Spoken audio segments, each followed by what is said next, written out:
कभी कभी ना इतिहास की किताबों में एक छोटी सी लाइन, बस एक लाइन, अपने अंदर एक बहुत बड़ी कहानी समेटे होती है। एक ऐसी कहानी जिसमें संघर्ष भी है, विश्वास भी है और एक पूरे समुदाय की ताकत भी। तो आज हम एक ऐसी ही लाइन को समझने की कोशिश करेंगे जो हमारे सोर्स मटेरियल से ली गई है। अब देखने में तो ये सिर्फ एक फैक्ट लगता है, एक रिकॉर्ड, पर यकीन मानिए ये सिर्फ एक तारीख और एक घटना से कहीं ज्यादा है। तो पहली नजर में तो यही लगता है कि वही एक बिल्डिंग का कंट्रोल ही तो बदला है ना? तो फिर ये एक अकेली घटना इतनी जरूरी, इतनी महत्वपूर्ण क्यों बन गई? यही वो सवाल है जिसके जवाब के लिए आज हम थोड़ी गहराई में उतरेंगे। तो चलिए इस सवाल का जवाब ढूंढते हैं। और 1921 के उस साल की अहमियत को समझने के लिए हमें थोड़ा पीछे जाना होगा। उस संकट को समझना होगा जिसकी वजह से ये सब हुआ। कहानी शुरू होती है उस दौर के गुरुद्वारों की हालत से। तो सबसे पहले ये समझना जरूरी है कि एक गुरुद्वारा असल में होता क्या है। देखिए, इसका मतलब है गुरु का द्वार। ये सिर्फ एक पूजा की जगह नहीं है, बल्कि सिख समुदाय के लिए पूजा, सीखने और सेवा का एक बड़ा सेंटर है। ये उनकी जिंदगी का, उनके समाज का केंद्र होता है। तो फिर असल में दिक्कत क्या थी? दिक्कत ये थी कि इन सुधारों से पहले बहुत से बड़े बड़े ऐतिहासिक गुरुद्वारों का जो मैनेजमेंट था वो महंतों के हाथ में था। ये महंत पीढ़ी दर पीढ़ी इन जगहों की देखभाल करते थे और वक्त के साथ यही सिस्टम कई समस्याओं की जड़ बन गया। और ये जो तुलना है ना, ये पूरी कहानी का सार है। एक तरफ है सिख धर्म के आदर्श कि सब कुछ समुदाय का है, सबके लिए खुला है, सेवा और दान पर चलता है।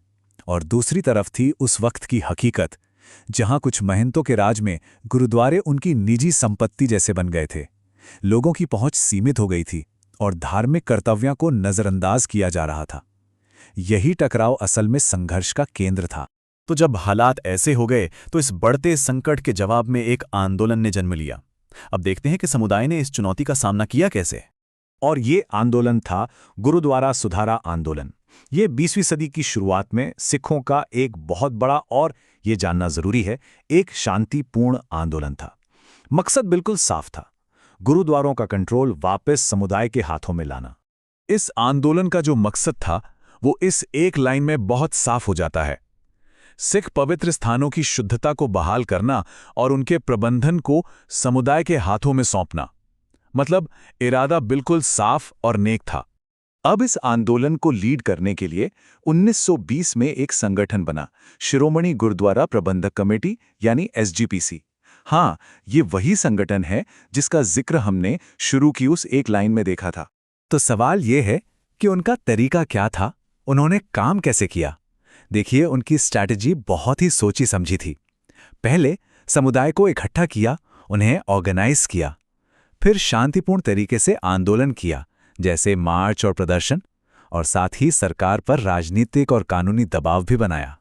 और इन सब के बाद कहानी हमें वापस 1921 के उसी मोड़ पर ले आती है।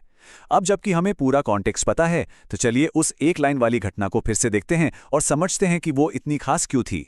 ये टाइमलाइन देखिए, ये सब कुछ एकदम साफ कर देती है।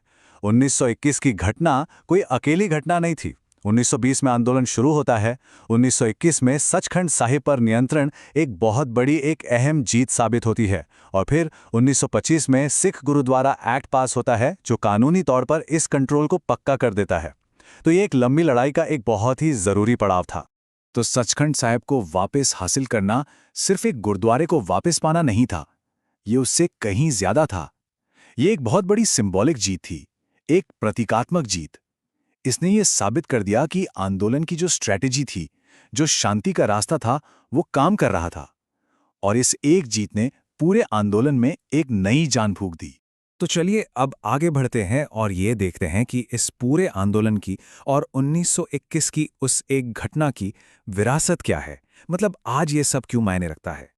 इस आंदोलन की जो विरासत है वो बहुत बड़ी है। सबसे पहले तो इसने ये सिद्धांत पक्का कर दिया कि गुरुद्वारे समुदाय के हैं और उनका मैनेजमेंट समुदाय ही करेगा। इसने SGPC के रोल को मजबूत किया। इसने सिख धर्म के जो मूल सिद्धांत हैं उन्हें असल जिंदगी में फिर से लागू किया। और तो और ये पूरी दुनिया के लिए शांतिपूर्ण विरोध का एक बेहतरीन मॉडल बन गया। और इस विरासत का पैमाना कितना बड़ा है ये समझने के लिए जरा ये नंबर देखिए। आज SGPC 100 से भी ज्यादा ऐतिहासिक गुरुद्वारों का मैनेजमेंट देखती है। ये सब उसी आंदोलन का नतीजा है जो करीब 100 साल पहले शुरू हुआ था। तो देखा, हमने कहां से शुरू किया था? इतिहास की एक छोटी सी लाइन से। और अब हम यहां हैं। ये पूरी कहानी हमें एक बड़े सवाल के साथ छोड़ जाती है कि आखिर किसी समुदाय को अपनी ही विरासत को शांति से वापस पाने के लिए क्या कुछ करना पड़ता है? कितना संगठन, कितना दृढ़ संकल्प और कितना विश्वास चाहिए होता है?